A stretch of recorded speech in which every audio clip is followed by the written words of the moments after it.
මං අද හදන්නේ බිත්තර අල කිරි හොදි. ඒ සඳහා මම මේකට මේ හදන භාජනයේට මං අල ගෙඩි දෙකක් කපලා අරන් තියනවා. ලූණු අවුමිරිස් රම්පේ කරපිංච දාගෙන තියෙනවා. ඒ වගේම සුදු ලූණු මම පොඩ්ඩක් ග්‍රේට් කරලා දාගෙන තියෙනවා. ඒකට මම කහ කුඩු ටිකක් දානවා. කුරුඳු පොතු කෑල්ලක් දාගත්තා. ඒ වගේම අබ කුඩු පොඩ්ඩක්. මේ තියෙන්නේ උණු හාල්. එතන චුට්ටක් දාගත්තා. ඊට පස්සේ මං කරාබු නැටි 3ක් දාගත්තා. එනසාල් ඇට දෙකකුත් එකතු කරගත්තා. ඊළඟට මං 3-5 පොඩ්ඩකුත් දාගත්තා.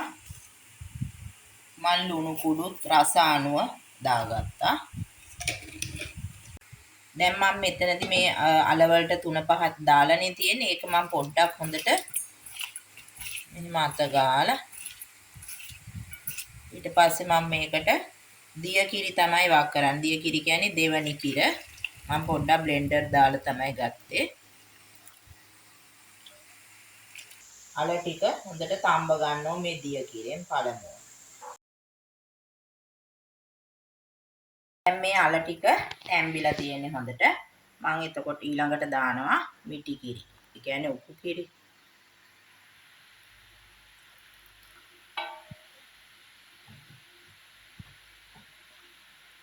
දැන් මම මේකේ මගේ මේ අල හොදි ටික හොඳට පැහිලා මම දැන් ලුණුත් බැලුවා. ලුණුත් ඇති. එතකොට ඊළඟට මම මේකට එකතු කරනවා මම බිත්තර අල කිරි හොදිනේ හදන්නේ. ඔන්න මේකට මම බිත්තරයක් දාගන්නවා. මම දැන් මේ බිත්තර 3 දාන්නේ 3 පැත්තකට.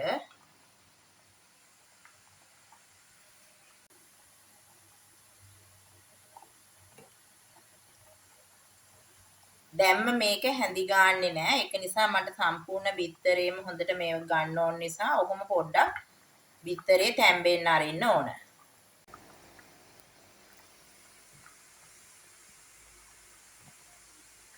දැන් මෙතන මේ බිත්තර දෙකක්. දැන් මේ බිත්තරේ හොඳට තැම්බිලා තියෙන්නේ. මේ තව බිත්තරයක්. මම බිත්තර 3යි මේකට දැම්මේ. මේ හොඳට තැම්බිලා තියෙන්නේ.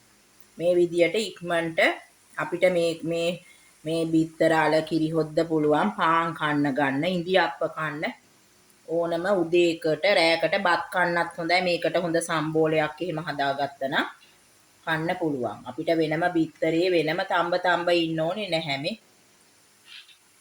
දැන් මෙතන බිත්තර 3ක් තියෙනවා. අලත් සමග. මේක ඉතින් ඉක්මනටම හදා ගන්න පුළුවන්. හොදි හදනවා නම් මේකට ටක් ගාලා අපිට බිත්තරේ වෙනම තම්බලා හදන්න ඕනේ නැහැ. මේකටම අල බිත්තරත් මේ වගේ දැම්මනම් බිත්තරේ කඩලා හදාගන්න ෂණිකවම හදාගන්න ඉක්මනින්ම පහසුයි මේ ක්‍රමේ. ඕගොල්ලන් මේ ක්‍රමයට බිත්තර අල කිරි හොදි බලලා මේ මගේ වීඩියෝ එක බලලා ඒ විදියට හදන්න. මේක ස්කිප් කරන්නේ නැතුව දිගටම බලන්න. එතකොට ඕගොල්ලන්ටත් මේ වගේ රසවත් බිත්තර අල කිරි හොදි හදා ගන්න පුළුවන්. channel එක මේ වෙනකන් subscribe නොකරපු අය ඉන්නවා නම් subscribe කරන්න කියලා මම ආදරෙන් ඉල්ලනවා. ඒ වගේම මගේ මේ වීඩියෝ එක බලලා ඔයගොල්ලන්ගේ වටිනා අදහස් මට පහලින් කමෙන්ට් එකක් මගෙන් දාන්න. ඒ වගේම ඔයගොල්ලන්ගේ යාළුවන් අතරෙත් මේක ෂෙයා කරන්න, ලයික් කරන්න.